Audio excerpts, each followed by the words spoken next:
امروز چهارشنبه 26 ایون است و باز با خبرهای تازه من شعلای گلخوجه در صبح صادق در روبروی شما قرار دارم در آزادی ویدیو کانال رادیو آزادی در یوتیوب و سپاس میگم که ما را هر روز تماشا میکنید و باوری دارم در چند دقیقه دیگر حتما با ما خواهید بود.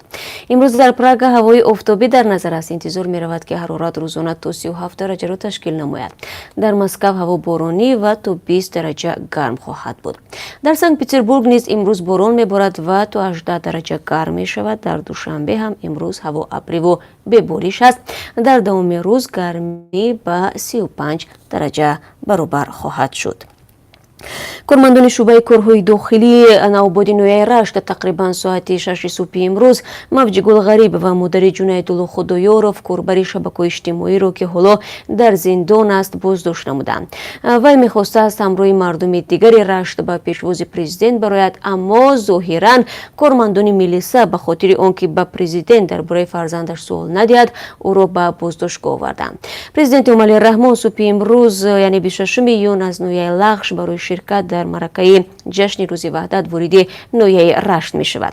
موج گل غریب و ایصال خورده در ساعت تقریبا 7:20 از داخل بازداشتگاه موقتی به استودیوی رادیو آزادی در دوشنبه در تماس شد و با صدای گریه آلود گفت که او را سحری بر وقت که میخواست همراه مردم دیگر به پیشواز پرزیدنت برآید، کارمندان میلیسا در نوآباد با زور گرفته با ماشین به شعبه آوردند.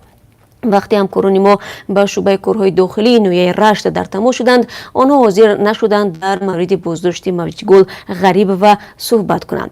باید گفت که جنایدالله خدایارov یک سال قبل برای نشر مقاله و شرح‌ها در شبکه‌های اجتماعی با جرم تشکیل فعالیت تشکیلات اکستریمیستی سلفیه به مهلت 5 سال از آزادی محروم شد. نزدیکان خدایارov و خودش میگوید که پرونده‌اش ساخته بود و او را به تنقیدها و ایراد گرفتنش به جوابگری جنایی کشیدند و از افرادی هم استفاده بردند که به او خصومت دارند. شراف‌الدین گدایف عضو ریاست پیمان ملی یک سازمان مخالفان در اروپا از دوستان کل تاجیکستان خواسته است که نسبت به چند منصبدار تاجیک و مسئولان شرکت سامان ایر با اتهام آدم ربایی پرونده باز کند. گدایف ادعا دارد که ماه فوریه امسال او را زوراً از مسکو به تاجیکستان بردند و زیر فشار سازمان‌های بین‌المللی اول ماه مارس رها کردند. مقامات تاجیکستان قبلا گفته بودند که گدایف اختیاری به تاجیکستان برگشته است، ولی پس از بازگشت دوباره او به اروپا موضوع را شرح ندادند. این فعال سیاسی حق اقامت در هلند را دارد و میگوید درخواستش توسط قبولگاه مجازی دادستانی فرستاده شده است. در شعبه کارگزاری دوستانی کل تاجیکستان روز 25 ایون به رادیو آزادی گفتند هنوز هیچ عریضه به دست آنها نرسیده است. شراف‌الدین گدایف که پیوسته از سیاست حکومت تاجیکستان انتقاد میکند میانه‌های ماه فوریه امسال در تاجیکستان پیدا شد. در نواری که بعداً او گفت زیر فشار ثبت شده است، اظهار داشت از فعالیت‌هایش در خارج از کشور پشیمان است و اختیاراً به وطن برگشته است. شراف‌الدین گدایف 34 ساله که در تاجیکستان تجارت داشت سال 2012 همراه با عمر علی قواتوف ترک کشور کرد و گروه 24 سازمان دادند. پس از کشته شدن قواتوف در سال 2015 او از این گروه رفت. حالا رهبری سازمان اصلاحات و رشد تاجیکستان را بر عهده دارد. در اومدن به شهر اریسی ولایت ترکستان قزاقستان که اخیراً انبار اسلحه در آن ترک هنوز هم منع بوده، فعالیت بازار، فروشگاه، نقطه های فروشی سوزشواری و حرکت قطاره قطع کرده شده است. بنا به اطلاع بخش قزاقی رادیو آزادی صبح 25 ایون در نزدیکی دهه بادام که از آنجا ورود به شهر اریس را بستند، ده ساکن محلی جمع شده طلب کردند که به آنها اجازت بدهند تا به خانه‌های خود در شهر برگردند. جمع شده ها از امنیت اموال خود نگران می باشند، ولی مقامات اجازت ندادند. به گفته خبرنگاری رادیو ساکنان از آن در خزبند که حادثه های همسانی پیشین به مقامات درس عبرت نشدند. در گذشته نیز در قسم های نظامی اریز ترکش های به عمل آمده بود. مقامات قزاق میگویند خطر ترکش لوازمات جنگی هنوز هم موجود است. به اطلاع وزارت دفاع قزاقستان منطقه اهالی نشین اریز از انبار اسلحه 200 متر دور می باشد. در نتیجه ترکش و سوختار انبار 2 نفر، یک نظامی و یک ساکن آسایشته جان باخته، 165 کسی دیگر برای یاری طبی مراجعت کردند. 89 تن آنها در بیمارخانه بستری می باشند. шаби гузашта ҳазорҳо нафар дар маркази шаҳри Тбилиси бо тақозои истеъфои вазири умури дохилии Гурҷистон ҷамъомади эътирозӣ ташкил карданд.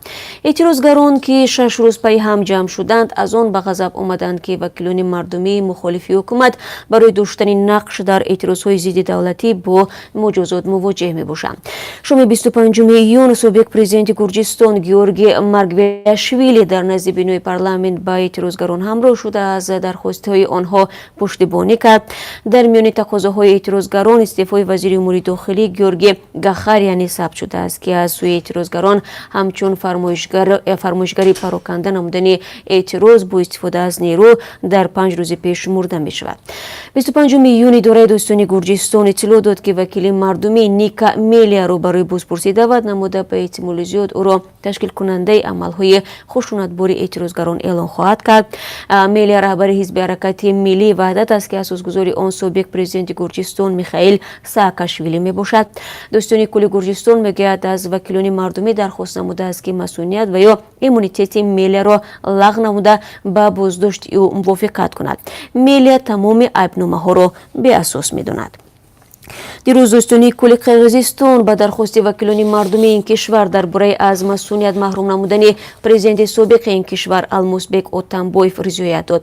рӯзи 25 июн достони кулли Қирғизистон Уткурбек Ҷамшедов гуфт идораи достонӣ мувофиқ аст ки собиқ раҳбари Қирғизистон метавонад бар пояи сӯистифода аз мансаб ва 5 моддаи дигаре ки ҳафтаи гузашта матраҳ шуда буданд айбдор дониста шавад.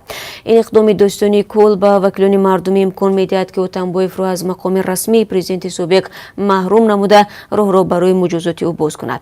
намояндаи Отамбоев Нурбек Ҳосинбеков иқдоми достониро танқид карда афзуд ки достонӣ ҳеҷ шарҳе тақдим накардааст ки бар пояи кадом ҷурм бар зидди Отамбоев айб эълон мешавад.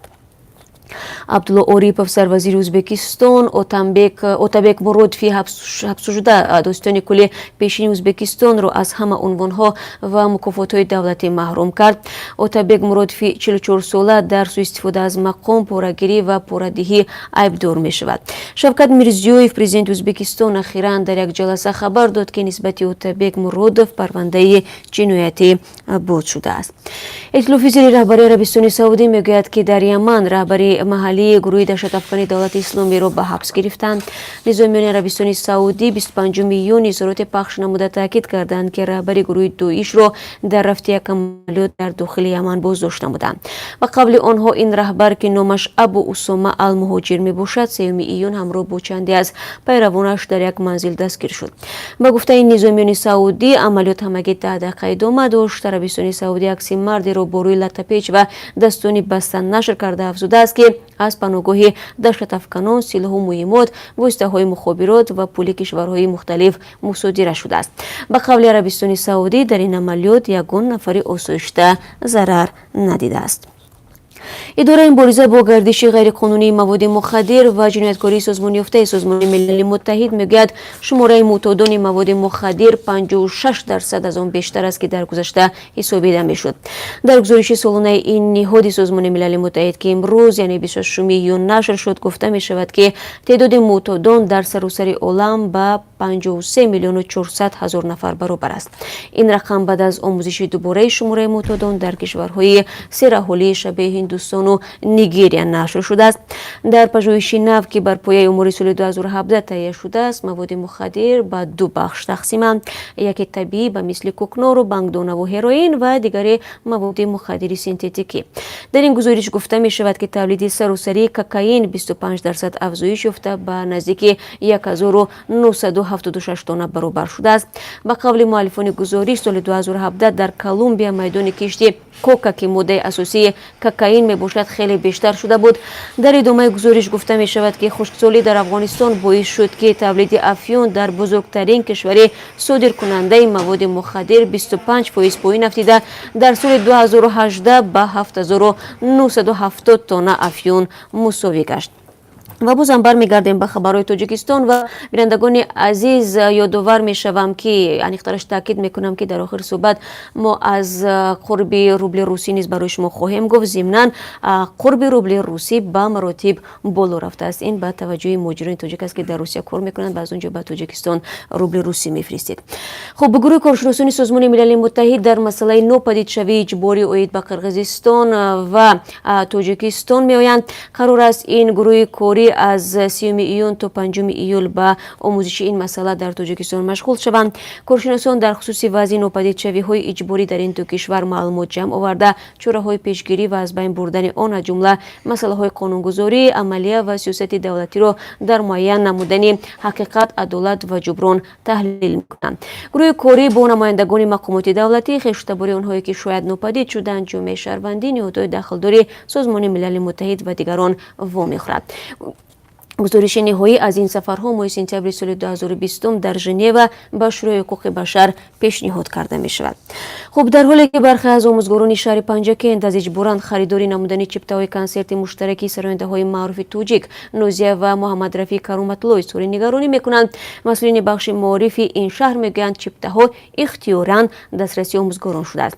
این کنسرت در نظر بود سنه 20 ایون در ورزشگاه مرکزی پنجکند تحت عنوان 2 همصدا برگزار گردد، ولی به 27 ایون به تاخیر گذاشته شد. برخی از همصحبتان ما در پنجکند دلیل تاخیر برگزاری کنسرت را سری وقت به فروش نرفتن چپته‌ها ارزیابی نمودند. خود محمد رفیع کرامت‌الله دیروز در صحبت با رادیو آزادی گفت سبب تاخیر در برگزاری کنسرت با فعالیت سستی تشکیل کنندگان چوربینی ربط دارد و او هرگز به فروش اجباری چپته‌ها هوسمند نیست. یک آموزگار مکتب تحصیلات میانه عمومی 71 شهر پنجکند خرید اجباری چپته کنسرت را تصدیق نموده گفت از شعبه معارف پنجکند 50 چپته کنسرت نوزیه و محمد رفیع را به مکتب آنها دادند و تاکید کردند که مبلغ چپته‌ها را جمع کنند. نگرانی بعضی آموزگاران از خرید اجباری چپته‌ها در حالی است که صلاح‌الدین سنگینف یک مسئول شعبه معارف پنجکند میگوید به مکتب‌ها واقعا هم چپته‌های کنسرت را پیشنهاد نمودند ولی خرید آن به طور مجبوری صورت نگرفته است. خب این مسئله در حال رو میزند که این دو نفر از سراینده‌های نامدار کشور به حساب رفته در چند سال اخیر مخلصان زیادی خود را پیدا نمودند. و بینندگان عزیز اکنون از قرب اسعار خارجی میگویم که برای امروز از سوی بانک ملی تعیین شده است $1 9 سومانی و 43 درهم، 1 یورو 10 سومانی و 75 درهم و 1000 روبل روسی برابر است به 150 سومانی و 40 درهم. خب تشکر برای همه شما که طول چند دقیقه ما را تماشا کردید و من بعد از تقریبا 3 ساعت دیگر بازم شما را منتظر می شوم در تقدیم سرخطهای روز با خبرهای تازه ترین. ما را همراهی کنید. روزی خوب داشته